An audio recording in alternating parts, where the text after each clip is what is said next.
Mini Switzerland যেটাকে বলে, সেখানে আমরা চলে এসেছি। তো চলো ভিতর গিয়ে আবার দেখাই। সো ভিউয়ার্স, দেখতেই পাচ্ছ এখানে ঘোড়ায় ঘোড়া, কত ঘোড়া দেখতেই পাচ্ছ। এখান থেকে মিনি সুইজারল্যান্ড, ওয়াটারফল, টোটাল 7 জায়গায় যায়। এখান থেকে এখানে 4000 টাকা বলতে পারে, 3000 টাকা বলতে পারে, 2500 টাকা বলতে পারে। তো তোমরা রেট ফাইনাল করে নেবে, নিয়ে তারপর টাইমটাও একটু বেশি নিয়ে নেবে, কারণ ওখানটায় এত সুন্দর জায়গা বলার মতন না। তো টাইমটা সবসময় অনেকদের থেকে একটু বেশি নেওয়ার চেষ্টা করে, যেরকম ওখানে স্টে করা মানে পৌঁছানোর পরে কমসে কম 3 ঘন্টা বা 2.5 ঘন্টা নেওয়ার চেষ্টা, মিনি সুইজারল্যান্ডটা সুন্দরভাবে ঘুরতে পারবে। আর মামা বলো না, এই দেখো আমরা কত সুন্দর ঘোড়ায় যাচ্ছি। এই দেখো আমরা ঘোড়ায় যাচ্ছি।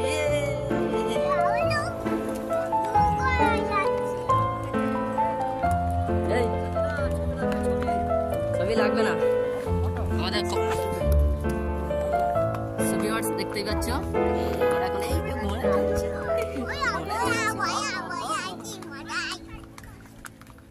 দেখতেই পাচ্ছ, দেখতেই পাচ্ছ আমার একটু বড় ভিডিও নাকি?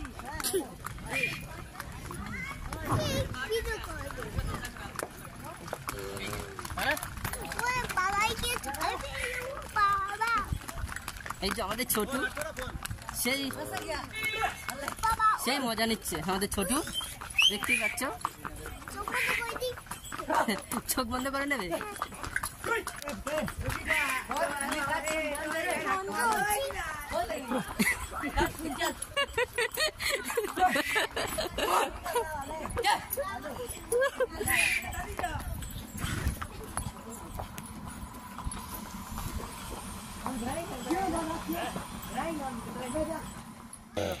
इसको बोलते हैं डबियन।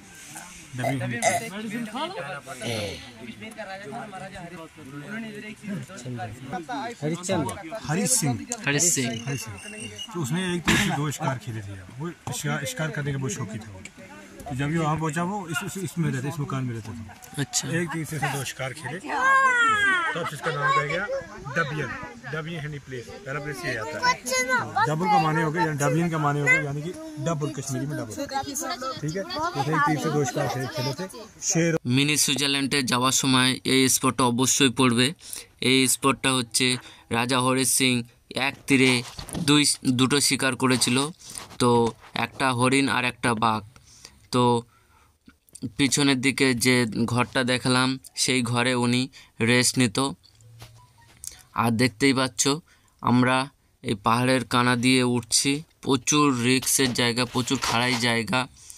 আর এই ঘোড়াগুলো প্রচুর সাইড দিয়ে যাচ্ছে।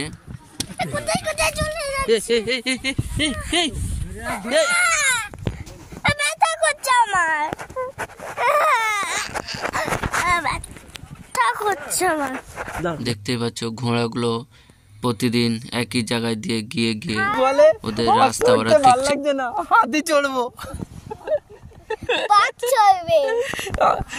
দেখো হ্যাঁ ভাগনা বলছে হর্স চড়তে ভাল লাগছে না, হাতি চড়বে। দেখো ভিউয়ার্স কত খাড়াই, দেখো প্রচুর খাড়াই। আমরা কত উঁচু চলে এসেছি পাহাড়ের উপরে। এই যে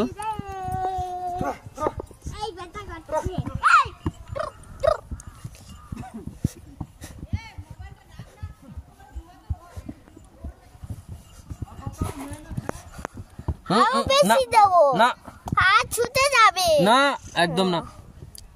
সো ভিউয়ার্স দেখো পাইন গাছগুলো পাহাড়ের কানা দিয়ে কত সুন্দর হয়ে রয়েছে, খুব সুন্দর লাগছে। পাইন গাছগুলো কি মোটা মোটা আর অনেক পুরাতন পাইন গাছগুলো।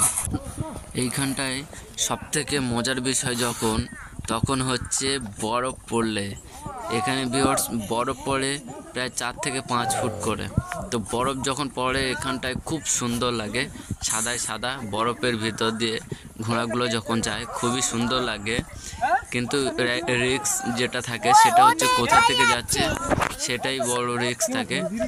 না হলে এমনি টাইম তো বরফ নেই, ঘোড়া সুবিধা মতন যাচ্ছে।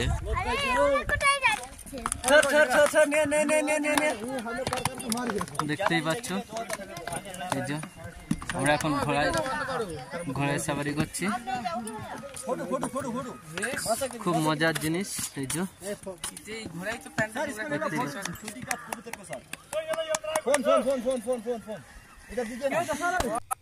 এই জায়গাটা একটা সেলফি পয়েন্ট, তো এখানটায় পায়রা নিয়ে থাকে, তোমাদের ফটো তুলতে বলবে। তো আমরা এখানে দাঁড়িয়েছি, আমরা গ্রুপ ফটো তুলবো এবং ফটো তোলার জন্য দেখতেই পাচ্ছ আমরা এখন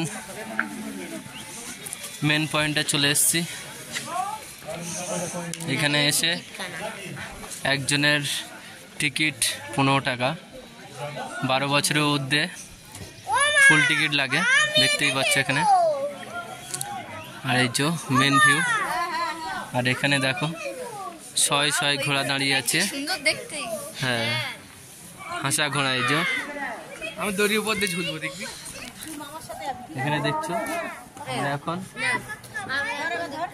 মিনি সুইজারল্যান্ড যেটাকে বলে সেখানে আমরা চলে এসেছি। তো চলো ভিতর গিয়ে আবার দেখায়। সো ভিউয়ার্স, দেখতেই পাচ্ছ আমরা এখন মিনি সুইজারল্যান্ডে চলে এসেছি। এই যে দেখতেই পাচ্ছ ভিউটা দেখো ভিউয়ার্স, এটা হচ্ছে কাশ্মীরে মিনি সুইজারল্যান্ড। দেখো ভিউটা, এই যে দেখতেই পাচ্ছ। হ্যাঁ আমরা জাম্পিং করে এটা খেলবো, দেখতেই পাচ্ছ।